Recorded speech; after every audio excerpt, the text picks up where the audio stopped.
Assalamualaikum, selamat pagi. Dalam video pembelajaran kali ini, Ibu akan mendampingi kalian untuk memahami dan menganalisis salah satu peristiwa sejarah revolusi besar dunia, yakni Revolusi Cina.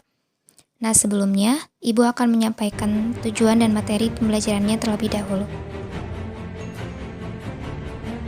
Baik, sebelum ke materi, coba perhatikan beberapa artikel yang dimuat dalam berita online berikut.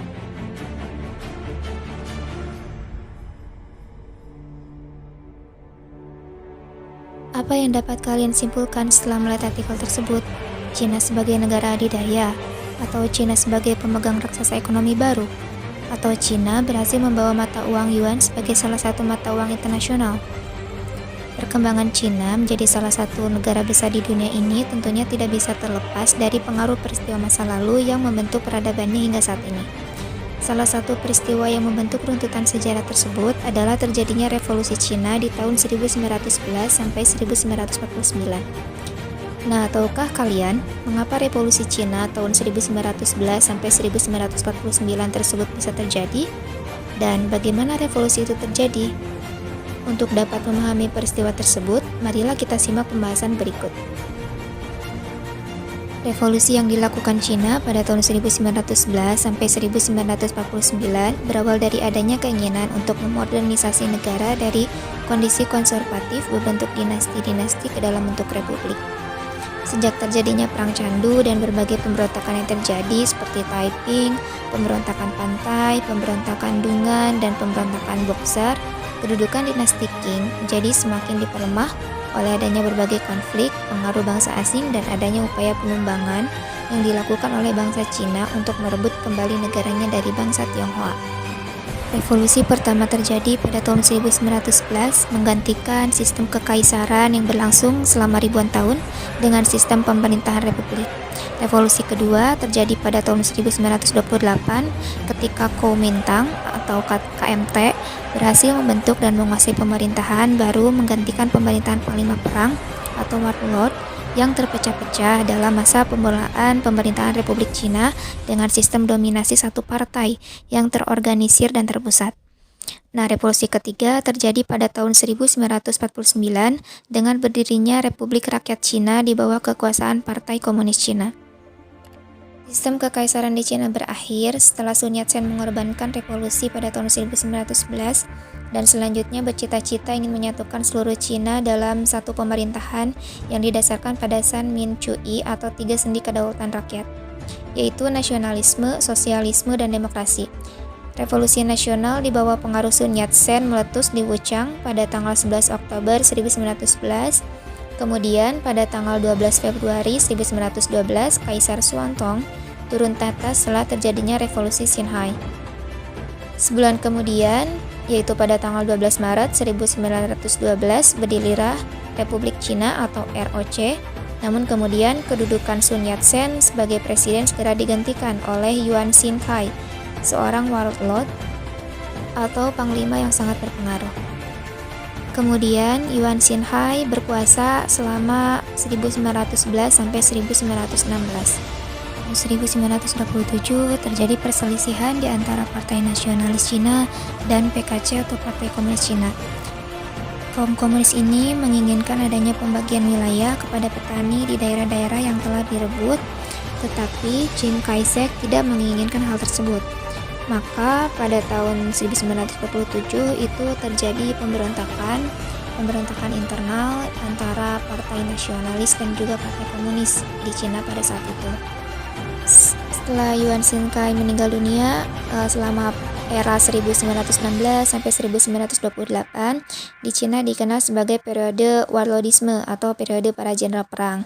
Nah, selama masa ini para warlord saling berperang untuk mendapatkan pengaruh kekuasaan.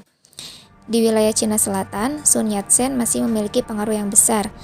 Ia diangkat sebagai kepala pemerintahan republik dan menjabat sebagai presiden sampai tahun 1925. Selama masa pemerintahannya ini, pada tahun 1928, Chiang Kai-shek berhasil menaklukkan para warlord dan selanjutnya menyatukan Cina di bawah pemerintahan Kuomintang melalui ekspedisi utara pada tahun 1926 sampai 1928. Dalam upaya penaklukan para warlord, pasukan Kuomintang ini bekerja sama dengan Partai Komunis Cina. Sehingga dalam waktu singkat, berbagai kota besar di tepi sungai Yangtze itu khususnya berhasil direbut oleh pasukan Jenderal yang Cina tadi. Nah, sejak saat itu nasionalis Cina seolah-olah itu mempunyai dua ibu kota besar, yakni Wuhan yang didominasi sayap kiri dan Nanking yang didominasi oleh sayap kanan. Setelah adanya revolusi tahun 1911 dilanjut dengan tahun 1928, kemudian pada tahun 1931 Mao Zedong ini memproklamasikan berdirinya Republik Soviet Cina atau RSC dengan Ruijin, provinsi Jiangxi, Cina Tenggara sebagai ibu kotanya. Nah, nantinya Bapak Mao Zedong ini dikenal sebagai Bapak Komunis Cina. Selanjutnya terjadi Perang Cina dengan Jepang pada tahun 1937. Nah, perang ini merupakan perang besar antara Cina dan Jepang sebelum adanya peristiwa Perang Dunia Kedua. Sejak tahun 1932, wilayah Manchuria ini diduduki oleh Kekaisaran Jepang. Pemberontakan dan peperangan ini terus terjadi yang pada akhirnya pada bulan Agustus 1937 Jepang berhasil memperluas peperangan dengan menciptakan bentrokan bersenjata di Shanghai yang dia jadikan alasan untuk mengerahkan angkatan lautnya untuk menyelamatkan kepentingan Jepang. Maka untuk menghadapi Jepang, ini Partai Komunis Cina dan Kuomintang berkolaborasi atau bekerja sama membentuk Front Persatuan, sehingga di sini terlihat adanya persatuan di antara PKC dan Kuomintang untuk menghadapi invasi Jepang. Setelah Jepang dinyatakan kalah dalam Perang Dunia Kedua, terjadi pertikaian antara Partai Komunis Cina, PKC, dan Kuomintang. Walaupun pada saat itu Cina berhasil mengusir Jepang dari kekuasaannya, Cina sendiri kembali terjadi perpecahan antara pihak nasionalis dan juga pihak komunis, di mana masing-masing pihak ini memegang ideologinya masing-masing, yang mendapat dua dukungan besar pasca Perang Dunia Kedua, yaitu adanya Uni Soviet yang mendukung gerakan komunis dan juga Amerika Serikat yang mendukung gerakan nasionalis di Cina. Sehingga perang saudara antara Cina nasionalis dan juga Cina komunis ini berlangsung sejak tahun 1946 pasca Jepang kalah dalam Perang Dunia Kedua. Nah, dengan berbagai konflik ini pada akhirnya PKC menerapkan Partai Komunis Cina ini menerapkan strategi desa mengepung kota yang akhirnya berhasil menyingkirkan atau mengurangi pengaruh Kuomintang, sehingga pada tanggal 1 Oktober 1949 ini diproklamirkan sebagai berdirinya Republik Rakyat Cina atau RRC dengan beribu kota di Beijing.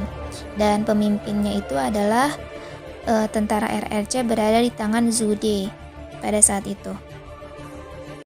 Revolusi yang terjadi sebanyak 3 kali tersebut dari tahun 1911 sampai 1949 mengakhiri kekuasaan dinasti-dinasti yang telah berakar berabad-abad lamanya di Cina menjadi negara berbentuk republik di bawah Republik Rakyat Cina.